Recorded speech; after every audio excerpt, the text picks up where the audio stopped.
Well,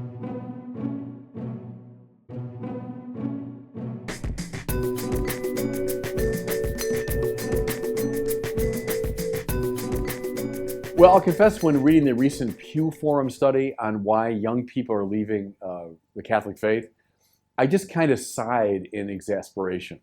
Now, I mean, I don't doubt for a second the sincerity of the kids who were reporting why they were leaving. And the reason I sighed, though, was, gosh, the reasons they gave were so answerable. The objections that they had, or the reasons they said why they're leaving the church, were things that any decent apologist or evangelist could handle, you know?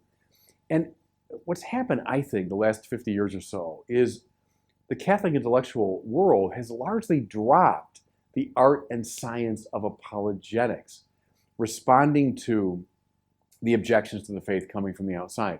When I was a kid, coming of age in the church, apologetics had a bad name. It was defensive, it was anti-Protestant, it was anti-culture, or whatever. Come on, the fact that we dropped it, though, meant we had no weapons when a lot of our enemies came after us. Look, I don't blame the avatars of secularism for attacking religion. That's their job. So the Christopher Hitchens and Richard Dawkins and Sam Harrises of the world, that's what they do. They attack religion. But I do blame us. What I mean is Catholic, sure, bishops, priests, catechists, evangelists, apologists, who I think have not risen to the challenge. And I do think, sincerely, if we want to keep our young people, I know it's a complicated issue and there are a lot of reasons why they leave, and that's true. But at least part of it, if we listen to them, at least part of it is an intellectual problem. And we need to pick up our game intellectually if we're going to keep our kids. Well, let's look at some of the reasons the young people gave for objecting to Catholicism. The first one is this famous issue, I come across it all the time in my forums, of science and religion. One of the kids wrote this, and it just drove me crazy. He said, rational thought, I discovered, makes religion go out the window. I mean, first of all, I'm thinking Augustine, Jerome, Chrysostom, Anselm, Bonaventure, Thomas Aquinas, Ignatius of Loyola, John Henry Newman, G.K. Chesterton. I mean, some of the smartest people that Western culture has ever produced were deeply religious. You'd have a hard time convincing them that rational thought makes religion go out the window. And secondly, the kids say, look, there's no scientific evidence for God. Well, the problem here is it's a category mistake. There's nothing in the world wrong with the sciences. The Catholic Church loves the sciences, embraces the sciences. The sciences are methods for analyzing things and events in the empirically verifiable world, right? Beginning with empirical analysis, moving through hypothesis and experimentation, deducing, et cetera, you come to deeper and deeper truth about the empirically verifiable world. But the sciences, even in principle, cannot say anything about why is there something rather than nothing. They can't tell you why there's a world at all. God is not an item within the universe. God's not one thing among many. There's no physical trace for God. God is the reason why there's something rather than nothing. Now, none of this is to say for a second there aren't rational warrants for God. Revisit our whole intellectual tradition. You'll find upwards of 20 different ways that people have formulated arguments of a philosophical nature for God. Absolutely right. But don't look for the sciences to adjudicate this question one way or the other. Just recently, I was speaking to the high school teachers here in the Los Angeles Archdiocese. And my first move, I said, with this forum, this Pew Forum in mind, I said, could all the science teachers please stand? And they did. Now, could all the religion teachers please stand? Okay. And I said, you two groups need to talk to each other because it's a failure on our own part if we've not convinced our own kids that this is not a problem, science and religion. Okay. That's the first one. Here's the second major objection that the kids brought forward, that religion is the opium of the people.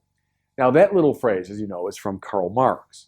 And Karl Marx kind of adapted it from Ludwig Feuerbach, who was his mentor. Feuerbach, who was the founder of atheism in its modern form. What Marx meant, of course, was that we live in this, terribly corrupt world where people suffer because of economic and political injustice. So what do? They invent this wild fantasy world of religion. They invent these dreams about eternal life, about God, about the establishment of justice in heaven, so they can deal with their struggles and suffering in this world. Mind you, Marx used that phrase at a time when opium dens were all the rage in London, where people would go into these places and they would smoke, inhale opium, and they would live in a fantasy world to get away from the struggles of this world. Now, Feuerbach's view, which was adapted by Marx, was then picked up by Sigmund Freud. Read Freud's things on religion as an illusion, as a waking dream. Picked up then by Jean-Paul Sartre. Picked up finally by the new atheists today. Read Hitchens, Dawkins, and company. You'll find this argument revived. Here's one way, just one way to get at it. That argument is extremely susceptible to a tu quoque, to use the term from logic. Tu quoque means you too. And what they mean is, look, you're accusing me of this, you do the exact same thing. Now, here's what I mean by that. I think atheism is just as susceptible to that kind of psychological reductionism. That's what that is. It's saying, I'm going to poo-poo your objective claims about religion, and I'm just going to kind of psychoanalyze you. Poor thing. He needs this fantasy world. I can do the same thing with atheists, right? I think atheism is of enormous psychological appeal. If you say there's no God, that means there's no objective moral norm. That means there's no final judge of my action. It means my life belongs entirely to me.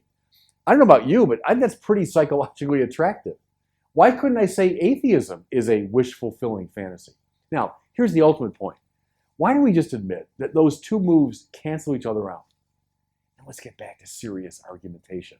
Let's stop playing dime store psychologizing and get down to the real objectivities of the matter.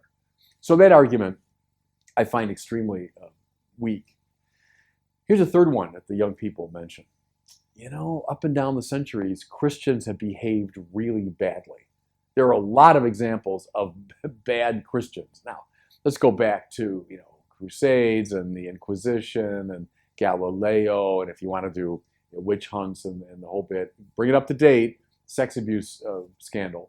Now, again, I'm going to grant, for sake of argument, that all these things do indeed represent Christians behaving very badly. I realize that they're complicated, those stories, but let's just grant that yes, indeed, Christians have behaved very badly. Well, does that tell against Christianity? I don't think so. Americans have behaved very badly over the centuries. I mean, look at Americans who kept slaves for many decades. Look at Americans who, during the Vietnam War, engaged in the My Lai massacre. Look at Americans who, during World War II, did the carpet bombings of Dresden and Tokyo, the atomic bombings of Hiroshima and Nagasaki. Can we point to lots of examples of Americans behaving very badly indeed? Yeah, sure. Does that tell against American ideals? Does that mean the great ideals of the Declaration of Independence? Does that mean the governmental structure enshrined in the Constitution? Does that mean the ideals of the American political system are ipso facto corrupt? No. I would say it's evidence of original sin, that we human beings have a very hard time living up to our ideals. The same is true of religious people. And so that argument, I think, also doesn't hold a lot of water. Now, here's the last one that you hear all the time, and it came up on the Pew Forum study, that religion, especially Christianity, but religion in general, is responsible for all the wars. That's why there's so much conflict, so much violence. It can be traced back to religion. Okay. Is religion responsible for some of the violence in the world over the centuries? Yes, it is. But I would urge people, read a lot of the recent literature on this topic. One in particular, a great book called The Encyclopedia of War. Very thorough analysis of all the wars in human history. All the wars in recorded human history. And the authors, based on extensive research, conclude we may reasonably say roughly 7% of those wars were caused by religion. 7% of all the wars in the history of the world were caused by religion. That's not what you get from this Enlightenment era argument that religion is irrational and therefore it's violent and therefore behind most of the violence in the world. It's simply demonstrably false. And even though it's the casual survey of recent history bears this out. You look over the last century or so, the great wars of the 20th century, World War I, World War II. Look at the genocides of the 20th century. We can't trace any of these to religious causes. Far more people died, far more corpses were piled up in the name of the secular modern state than have ever been piled up in the name of religion. And so acknowledging fully religion's role in fostering of war, it's by no means the case that we're primarily responsible for it. So here's the bottom line. Those are the top four that came in the Pew Forum study. In my judgment, all eminently answerable objections. But see, I'm addressing now my fellow Catholics, my fellow Christians. We got to pick up the game intellectually if we're going to keep kids. Just a last observation. People will ask, well then, whom should we read? Well, go to some of the master apologists over the past couple centuries. Go back to someone like John Henry Newman. Come up in the 20th century to someone like G.K. Chesterton.